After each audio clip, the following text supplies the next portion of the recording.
Hi, my name is Emily Carter. I'm 38 years old, and for almost 12 years, I believed I knew the man sleeping beside me. Then one cold Tuesday morning, I opened a letter from the bank and learned my husband had taken out a $350,000 loan in my name. Not with my permission. Not with my knowledge. And not for our house, our bills, or our future. He had spent every dollar on another woman. I remember standing in our kitchen in the suburbs of Chicago, holding that letter with both hands, because my fingers had started to shake. The coffee machine was still running behind me. The refrigerator made its usual low humming sound. Everything around me looked normal, but my life had already split into two parts. Before that letter, and after it. The first line said the payment was 45 days overdue. The second line had my full legal name, my social security number, and the exact amount of the loan. At first, my mind refused to understand what I was seeing. I read the same sentence 3 times, waiting for it to become something else. It didn't. $350,000. That number did not feel real. It felt like something from a crime show, or a story you hear from a stranger online and think, how could anyone let that happen? But the paper was in my hands. My name was printed on it. My credit history was attached to it. And the debt was now mine. I lowered myself into a chair because my knees felt weak. Then I turned the page and saw the approval date. That was when my stomach dropped. I knew that date. It was the day after my minor surgery last spring, when I was still home recovering and sleeping most of the afternoon because of the pain medication. Ryan had been unusually sweet that week. He brought me soup. He charged my phone. He answered emails for me when I was too tired to look at the screen. He even kissed my forehead and told me I did not have to worry about anything. I believed him. That is the part that still hurts the most. Not the paperwork. Not even the money. It was remembering how safe I felt while he was using my trust against me. Ryan worked in real estate. He was charming in the way some people are when they have practiced it for years. He never seemed nervous. He never rushed his words. He could walk into a room full of strangers and make everyone feel like he already had the solution to their problem. When we first met, I mistook that confidence for strength. I was 27 then, tired from work, careful with money, and proud of the small life I was building. Ryan made everything feel bigger. He talked about investment properties, lake houses, early retirement, and the kind of future where we would never have to worry. Back then I thought he was ambitious. Later I understood he was always selling something. Even to me. During the last year of our marriage, things had changed in small ways I kept explaining away. He stayed late at work more often. He smiled at his phone in the garage before coming inside. He started taking calls outside, even when it was freezing. Whenever I asked what was going on, he said the market was slow and clients were nervous. It sounded reasonable enough. Real estate had been unpredictable. Bills were higher. Groceries cost more. Insurance kept climbing. So when Ryan told me we needed to tighten things for a few months, I did what I had always done. I adjusted. I carried more of the weight. I paid the mortgage on time.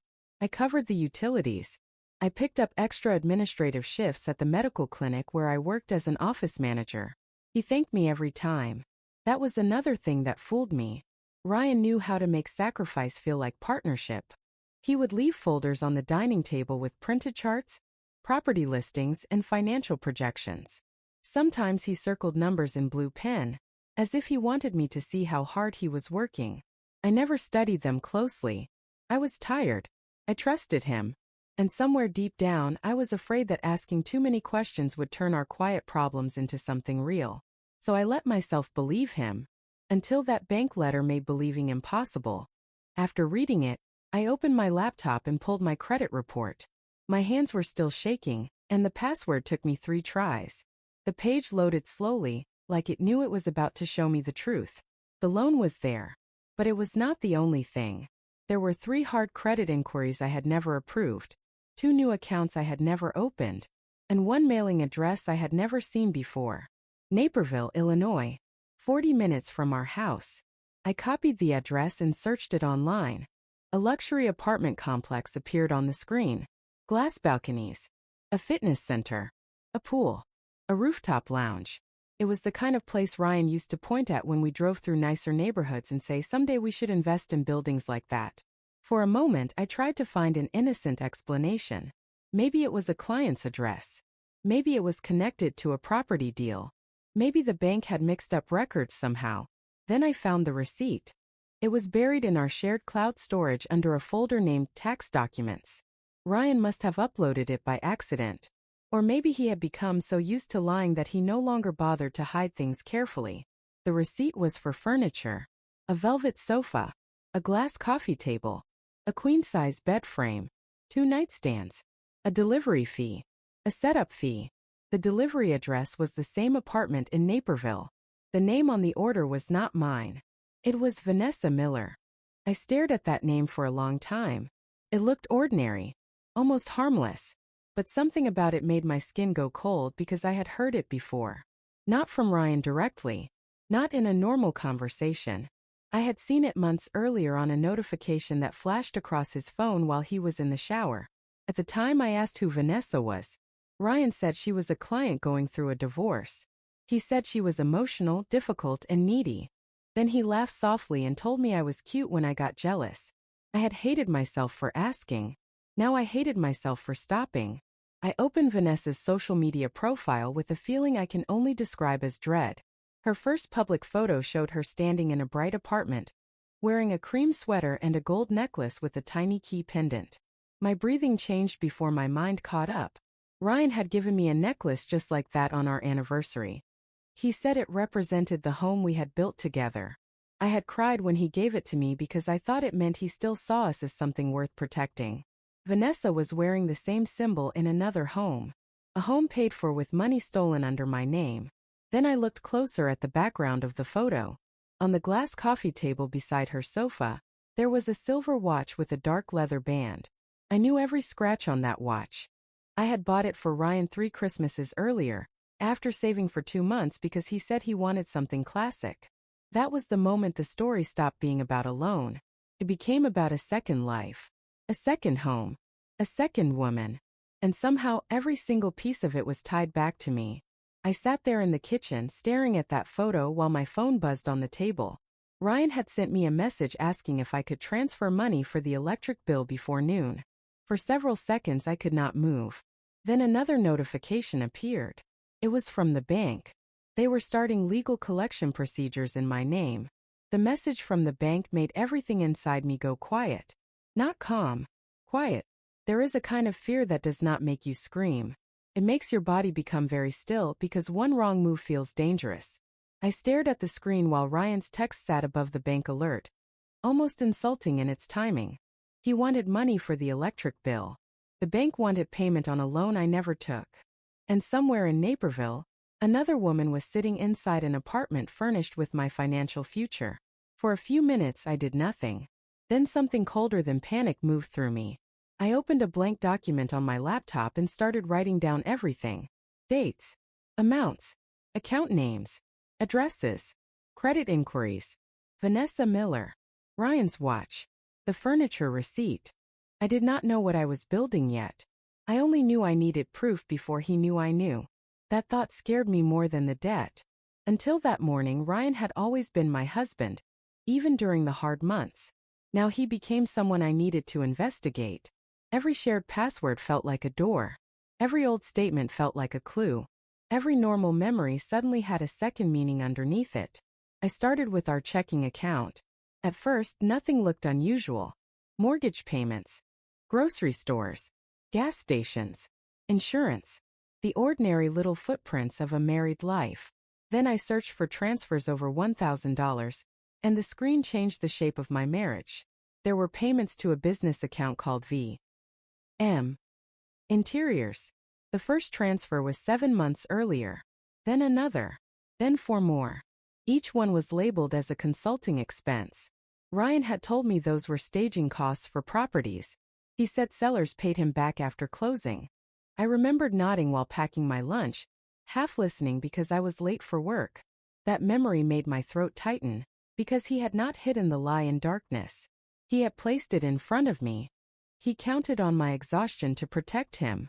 I searched the business name next. V.M. Interiors had a simple website with soft beige colors, staged living rooms, and a smiling photo of Vanessa Miller. She was listed as founder, design consultant and relocation specialist.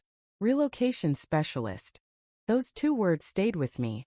A mistress with an apartment was painful. A mistress with access to my husband's clients was something else. I kept reading.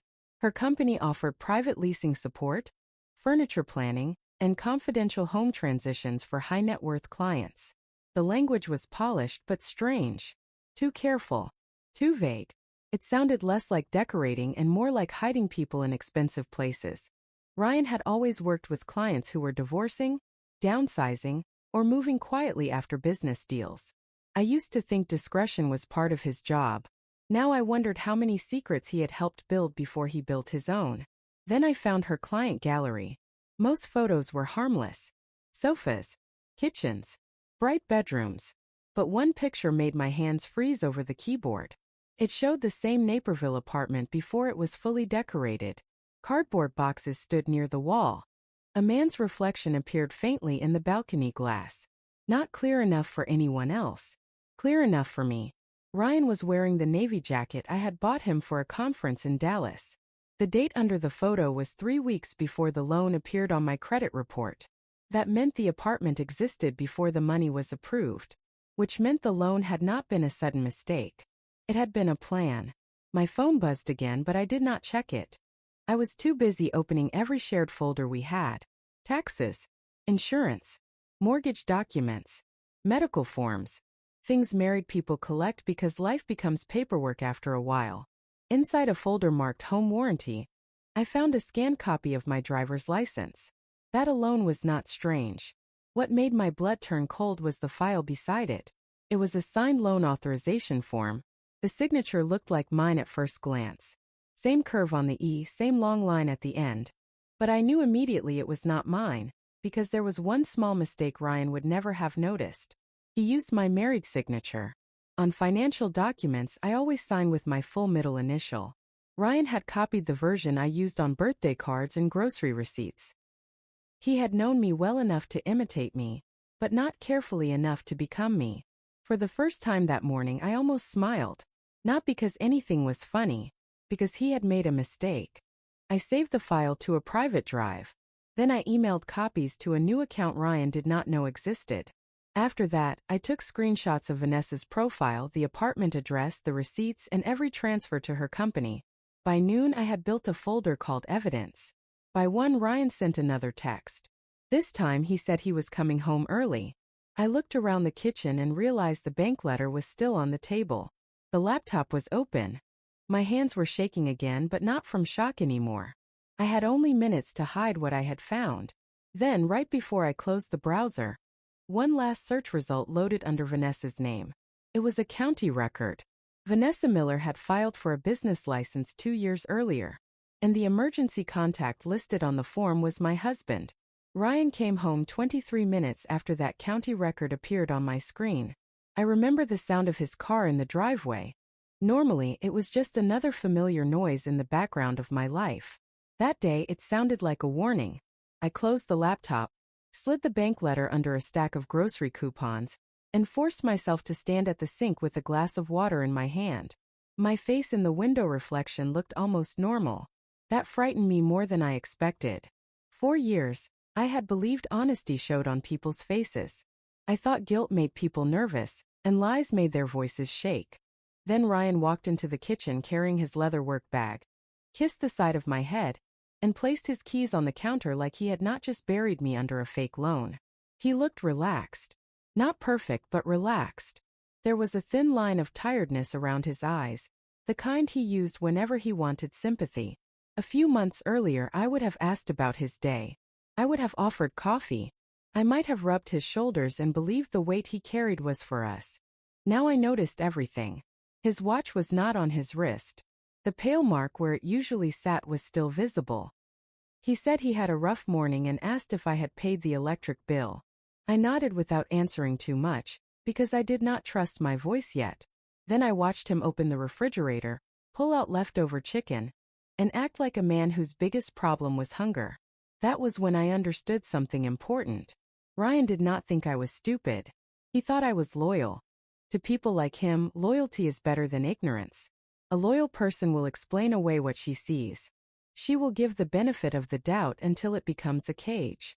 She will protect the marriage, even while the marriage is being used to destroy her. I had done all of that. For a long time I even called it love. While Ryan ate at the counter, my phone buzzed inside my pocket. It was an email confirmation from the private account I had created, showing that my evidence folder had finished uploading. I did not open it. I only pressed my thumb against the phone through the fabric, like it was the first solid thing I had touched all day. Then Ryan mentioned Naperville. He did it casually, almost too casually. He said he might have to show a property there later that week, and the name of the town slipped into the kitchen like smoke under a door. I kept my eyes on the glass in my hand. My heart started hitting so hard that I could feel it in my wrists. Until that moment, Naperville had been my discovery. Now he had brought it into the room. I realized he was testing me. Maybe he had seen something in my face. Maybe the bank had called him first. Maybe Vanessa had noticed I viewed her profile. Whatever the reason, Ryan was no longer just hiding. He was checking the walls of the lie, making sure none of them had cracked. So I gave him what he expected. I acted tired. I said the clinic had been busy and I had a headache. Then I went upstairs before my face betrayed me. The moment I closed the bedroom door, I locked myself in the bathroom and turned on the shower so the sound would cover my breathing. I opened my phone and searched the collection notice again. The bank was not a normal lender. It was a private finance company specializing in secured personal loans for people with strong credit and home equity. That meant Ryan had not just used my name. He had used the value of our house, my salary history, and my clean credit profile as bait. The documents showed a digital signature, an uploaded license, and a verified phone number. But the phone number was not mine. It was almost mine. The last 2 digits were reversed. I stared at that detail for a long time because suddenly the whole thing became clearer. Ryan had not needed to fool a bank teller face to face. He had created a version of me close enough to pass through automated checks. My name, my social security number, my address, my driver's license, my life rearranged by 2 digits. Then I checked the contact email. He used my maiden name. Only 3 people in my life use that name regularly anymore. My mother, my old college friend Claire, and Ryan whenever he filled out forms for me. That was when I stopped thinking this was just an affair. An affair does not require your wife's maiden name. An affair does not need scanned IDs and fake phone numbers. An affair does not create accounts, move documents, and prepare financial traps months before the money disappears. This was something colder. I stepped out of the bathroom with my hair still dry, because I had never actually showered. Downstairs I could hear Ryan moving through the house. A drawer opened. A cabinet closed. Then his footsteps paused near the dining room table. The bank letter was under the grocery coupons. I had hidden it quickly but not well enough. The house became silent. Then I heard paper sliding across wood. The sound of paper sliding across the dining table froze me in place. I stood at the top of the stairs holding my breath, listening to my husband find the letter that had exposed him. For a few seconds there was no movement downstairs. No footsteps. No cabinet doors. No casual kitchen sounds. Just silence. That silence told me more than any confession could have. Ryan knew exactly what the letter was. He did not call my name. He did not ask why a collection notice was in our house. He did not sound confused, shocked, or worried. Instead, I heard him fold the paper slowly, almost carefully, as if he was deciding which version of himself to become before I came back downstairs. I wiped my face with a towel I had not used and forced myself to walk down. Ryan was standing near the dining table with the coupons in one hand and the bank letter in the other. His expression was controlled but not calm. There was something sharp behind his eyes, something I had seen once during an argument with a client who had threatened to report him. Back then I thought he handled pressure well. Now I understood he handled people well. He placed the letter on the table and told me, in that soft, reasonable tone of his, that it was probably a clerical issue. He suggested I might have signed something during my recovery and forgotten because of the medication. His voice stayed low, almost gentle, but every word pushed responsibility toward me. That was his first move. Make me doubt my own memory. A year earlier it might have worked. I would have panicked, searched my mind for missing pieces, and apologize for worrying too much. That day, I looked at his empty wrist and thought about the watch in Vanessa's apartment. I thought about the fake phone number, the forged signature, and the loan form with the wrong version of my name. The old Emily wanted to cry. The new Emily stayed quiet. Ryan kept talking. He said the company made mistakes all the time. He said he would make a few calls. He said I should not stress myself because stress made me spiral. Then he reached for the letter like he was going to take it away from me. I moved first. I picked it up and folded it into my pocket. His face changed so quickly that I almost missed it. 1 second he was the patient husband. The next he was a man losing control of a locked door. He recovered fast but not fast enough. For the first time all day I knew he was afraid. Not guilty. Afraid. That difference mattered. Guilt would have meant there was still a piece of him that cared what he had done to me. Fear meant he cared only about being caught. After he left the room I pretended to make tea. My hands moved through familiar motions while my mind ran through everything I had found. Something still did not make sense. $350,000 was more than furniture, rent, and gifts. Even a luxury apartment would not swallow that much money so fast. So where had the rest gone? That question followed me into the evening. Ryan stayed home, which was unusual for him. He hovered without hovering. He checked his phone too often, then placed it face down. He watched me when he thought I was not looking. Every normal movement in the house became part of a silent game. I waited until he fell asleep. Then I took his old iPad from the office drawer. He had stopped using it months earlier, after buying a newer one for work. I remembered because I had teased him for keeping every device he ever owned. The iPad was still connected to his cloud account, and the battery was almost dead. I plugged it in behind the laundry basket and waited for the screen to come alive. When it did, I saw a notification preview from Vanessa. Not a romantic message. A bank transfer confirmation. My pulse slowed in a strange, heavy way. I opened the linked email account and found a folder named V Project. Inside were receipts, lease documents, contractor invoices, and a spreadsheet. The spreadsheet was what broke the story open. It listed every dollar from the loan, apartment lease, furniture, jewelry, legal fees, medical bills, business license, cash withdrawals, payments to V.M. Interiors. Then near the bottom there was one line that made my stomach turn cold. Trust set up for minor child. I read it twice. Then a third time. A minor child. For several seconds I could not understand what I was seeing. My brain kept trying to find a cleaner explanation, some business reason, some client connection, some way to make those words less personal. But there was another file attached. A birth certificate application. Father's name Ryan Carter. Mother's name Vanessa Miller. That was the moment I whispered to myself that this was just insane, because the mistress was not only his secret lover. She had a child with him. And my stolen loan had been used to build their life. I sat on the laundry room floor with the iPad glowing in my lap, realizing the affair was older than I had imagined. Older than the strange phone habits. Older than the late nights. Older than the coldness in our bedroom. Ryan had not drifted away from me. He had already built another family. Then I saw the final document in the folder. It was labeled with my name. When I opened it, the first page was a draft separation agreement, prepared by an attorney I had never met. The second page listed debts assigned to me. The third page listed assets Ryan intended to keep. And at the bottom, in a note meant for him, someone had written that the timing would work best after my credit collapsed. The note at the bottom of that separation draft changed everything. After my credit collapsed. Those 4 words told me Ryan was not only hiding an affair. He was preparing to leave me buried under debt, shame, and legal confusion. He wanted me weak before I even understood I was in a fight. He wanted the bank calling, my credit ruined, my confidence shaken, and my name already tied to money I had never touched. I sat on the laundry room floor until my legs went numb. The iPad screen dimmed twice before I moved. Part of me wanted to run upstairs, wake him, and throw every document in his face. I wanted to see him cornered.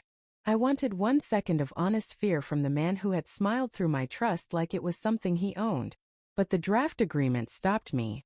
Ryan already had a plan. So I needed one too. I took photos of every page with my phone. Then I forwarded the files to my private email. and deleted the sent notifications from the iPad. My hands were steadier now, because fear had turned into something more useful. I was still terrified, but I was no longer blind. Before I unplugged the iPad, one more thing caught my attention. The attorney's name. Nathaniel Brooks. I searched him from my phone and found his office in downtown Chicago. His website said he handled family law, asset protection, and complex divorce planning. That phrase felt clean and professional, but in that moment it sounded like a weapon. Ryan had not gone to a normal divorce lawyer. He had gone to someone who knew how to move money before a marriage ended. I barely slept that night. Ryan lay beside me, breathing evenly, while I stared at the ceiling and counted all the ways my life could fall apart. Our house was tied to my credit. My job required financial responsibility. My mother had co-signed nothing, but she had trusted Ryan too. If this became messy, he would not just steal from me. He would make me look unstable. By morning, I understood something painful. The truth alone would not save me. Proof would. At work, I locked myself in the small records room during lunch and called a consumer fraud attorney. I did not use our home Wi-Fi. I did not use any shared device. The woman who answered listened while I explained the loan, the forged signature, and the separation draft. She did not gasp. She did not comfort me. Her calmness told me she had heard stories like mine before. That made me feel less crazy. It also made me feel sicker. She told me to file an identity theft report, freeze my credit, contact the lender in writing, and not warn Ryan before preserving everything. She also told me something I did not expect. If Ryan had used my identity to obtain money, then this was not just a marital dispute. Could be criminal fraud. I wrote those words on a sticky note and folded it into my pocket. Criminal fraud. For the first time, the situation had a name that did not make me feel foolish. I was not a careless wife. I was not dramatic. I was not jealous. Something had been done to me with planning, paperwork, and intent. That afternoon I froze my credit. Then I requested the full loan application file. The lender resisted at first, but once I mentioned identity theft, their tone changed. By 5 o'clock, they sent me a secure link with the application packet. I opened it in my car after work, parked behind a pharmacy because I did not want to read it anywhere Ryan could appear. The file contained my license, my social security number, income statements, and digital consent forms. Then I saw the bank statements used to support the loan. They were not mine. They were edited versions of our joint statements, with deposits added and withdrawals removed. Whoever prepared them had made my finances look stronger than they were. My income had been inflated. My savings had been padded. Even my employer details had been slightly altered. Ryan had not acted alone. That thought landed hard. I kept scrolling until I found the broker information. The loan had been submitted through a financial consultant named Marcus Vale. I had never heard that name. But when I searched his email address, my whole body went cold again. Marcus Vale worked out of the same office building as Vanessa Miller. Not near it. Not across town. The same building. I stared through the windshield at the pharmacy sign, watching the red letters blur in the rain. Suddenly, the affair looked less like a secret romance and more like a small business built around my stolen identity. Then my phone lit up. A new email had arrived from the lender. They had reviewed my fraud claim and found one recorded verification call. The caller had confirmed she was Emily Carter. And the voice on that recording was not mine. I sat in my car with the phone in my hand, staring at that email until the words blurred. There was a recorded verification call. Someone had pretended to be me. For a moment, I could not breathe properly. I had expected forged documents. I had expected Ryan's lies, Vanessa's apartment, and maybe even Marcus Vale's name buried somewhere in the paperwork. But a voice recording meant another person had stepped into my life and spoken as me. That made it feel personal in a different way. Not just stolen. Replaced. I clicked the secure link with shaking hands. The recording was only 4 minutes long, but it felt much longer. The woman on the call gave my full name, my date of birth, my address, and the last 4 digits of my social security number. She sounded calm, polite, prepared. But she was not me. Her voice was softer than mine, with a slight rasp at the end of certain words. I listened once, then again because my mind was trying to place her. I knew that voice from somewhere. Not from a meeting. Not from work. not from any normal part of my life. Then I remembered Vanessa's social media videos. She had posted short clips about apartment staging, soft lighting, and creating a peaceful home after a difficult transition. I had watched one that morning, numb and half-focused, while trying to understand who she was. The voice on the loan call had the same slow rhythm. Vanessa had verified the loan as me. My husband had not only given her my money, he had given her my identity. I saved the recording and forwarded it to the fraud attorney. Then I sat in the pharmacy parking lot until the rain slowed, because I knew I could not go home as the same woman who had left that morning. There was no marriage left to save. There was only evidence to protect, accounts to freeze, and a house full of traps. When I finally pulled into the driveway, Ryan's car was already there. The porch light was on. That small detail almost broke me. For years, the light had meant home. It meant someone was waiting inside. Now it looked like a warning sign above the door of a place I no longer trusted. I walked in with my work bag over my shoulder, and the bank letter folded inside it. Ryan was in the living room scrolling on his phone. He looked up too quickly. That one movement told me he had been waiting. I kept my face tired. Not angry. Tired was safer. He asked about my day, and I gave him a simple answer about patient files and insurance calls. Then I went to the kitchen, warmed leftovers, and acted like a woman still living in the old version of her life. Every movement felt unreal. The plate, the fork, the microwave light. His footsteps behind me. Ryan watched me for too long. Then he said he had spoken with the lender. My hand tightened around the fork, but I did not turn around. He said the issue was under control. He said there had been confusion with paperwork, and I should not call them again because multiple calls might complicate the review. His voice had that careful patience I used to mistake for love. Now I heard the pressure underneath. He was trying to cut me off from the only people who knew. That confirmed the attorney was right. Do not warn him. Preserve everything. I nodded slowly and said I was too exhausted to deal with it. Then I excused myself and went upstairs. In the bedroom, I packed a small overnight bag without turning on the main light. 2 changes of clothes. My passport. My birth certificate. The necklace he had given me went into the trash beside the bed.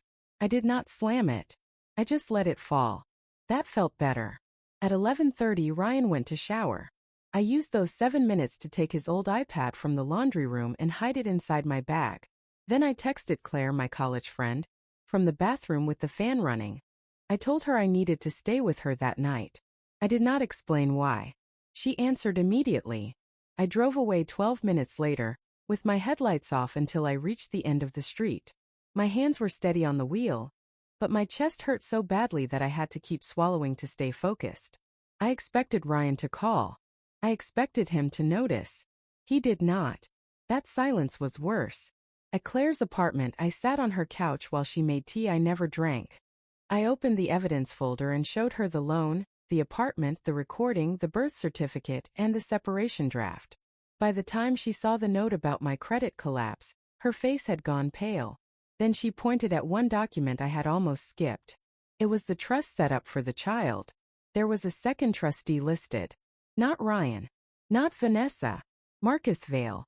And beside his name was a mailing address I recognized instantly. It was the office building where Ryan had claimed he was meeting a new investor the night my father died. The address beside Marcus Vale's name made the room feel smaller. I knew that office building because Ryan had said it was where his biggest opportunity would begin. He told me he was meeting a private investor there on the night my father died. I remembered that night too clearly. I remembered calling Ryan from the hospital parking lot, crying so hard I could barely explain what had happened. He said he was trapped in a meeting. He said he would come as soon as he could. He arrived almost 4 hours later, smelling faintly of expensive cologne and rain. At the time, I was too broken to question him. My father was gone. My mother was shaking.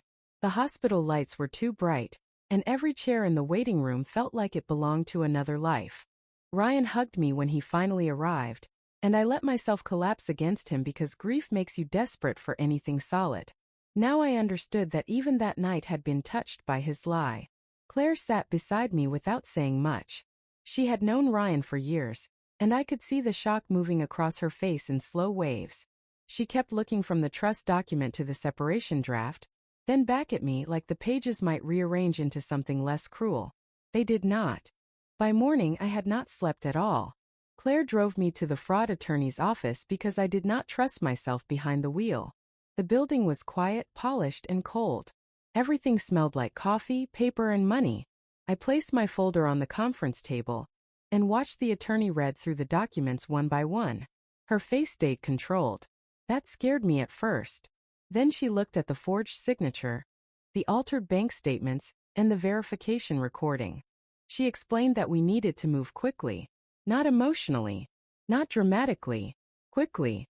She recommended a police report, a formal identity theft affidavit, a dispute with the lender, and an emergency consultation with a divorce attorney before Ryan could drain more accounts. The word divorce landed harder than I expected, not because I wanted him back, because the word made the death of my marriage official. For months, Ryan had been leaving me in private. Now I had to leave him in daylight, with documents, signatures, and witnesses. It felt humiliating and freeing at the same time. I hated that I still remembered our wedding photos. I hated that my body still reacted to the idea of losing the life I thought we had. But I signed the intake forms anyway. By noon, my credit was frozen, my personal accounts were locked, and my paycheck deposit was redirected to a new bank. By 2 o'clock, the attorney sent preservation letters to the lender, Marcus Vale, Vanessa's company, and Ryan's attorney. By 4, I sat in a police station, explaining how my own husband had used my identity to fund his secret family. The officer did not look surprised. That made me feel both comforted and furious. When I finally turned my phone back on, there were 17 missed calls from Ryan. Then came messages that shifted tone every few minutes. Concern, confusion, irritation, panic. He asked where I was, why my paycheck account had changed, and why a lawyer had contacted his attorney. For the first time, I did not answer him. Silence became the only power I had left. That evening, Claire and I drove past the Naperville apartment complex. I know that sounds reckless, but I needed to see the place with my own eyes. I needed the lie to have walls, windows, and a door. The building glowed softly against the dark sky, beautiful in a way that made me sick. A woman stepped onto one of the balconies holding a small child. Even from the parking lot, I knew it was Vanessa. She was wearing a robe, standing in the warm light of a home my stolen credit had helped create. The child was on her hip. A tiny hand rested against her shoulder. For one painful second, I felt something I did not expect. Not hatred, grief. That child had not stolen from me. That child had not forged my name. But he was living inside the wreckage of my marriage, wrapped in money that had been taken from my future. Then a black SUV pulled into the reserved parking space below her balcony. Ryan got out. He looked up, smiled at Vanessa, and lifted one hand toward the child. Claire reached for my arm, but I was already frozen. Because Ryan was not alone. Marcus Vale stepped out of the passenger side, carrying a locked metal briefcase. And behind them, walking toward the entrance with a folder under his arm, was the same attorney who had prepared the separation agreement against me. Seeing the three of them together changed something inside me. Ryan, Marcus, and the attorney walked into that building like men attending a business meeting. Not like people hiding a crime. Not like people who had destroyed a woman's name, credit, marriage, and trust. They moved with the confidence of people who believed paperwork could make anything look clean. Claire wanted to leave immediately. I wanted to stay. Not because I needed more pain. Because I finally understood the shape of the trap. Ryan had not simply fallen in love with another woman. Marcus had not simply helped with a loan. Vanessa had not simply accepted gifts from a married man. Together they had built a system around secrets, money, and silence. My name was just the easiest door they found to open. The next morning, my attorney filed an emergency motion to protect my assets. The police report was attached. The forged loan documents were attached. The recording of Vanessa pretending to be me was attached. So was the separation draft that said the timing would work best after my credit collapsed. That sentence became the crack in their story. Ryan tried to call me again and again. When I did not answer, he sent long messages saying I was confused, emotional, manipulated by Claire, and ruining both our lives. Then he switched to fear. He said I did not understand what I was doing. He said the lender could come after the house. He said if I pushed too hard, everyone would lose. For once, I believed part of him. Everyone did lose. Just not the way he planned. Within 2 weeks, the lender paused collection while the fraud investigation moved forward. My credit report was flagged for identity theft. The forged documents were placed under review.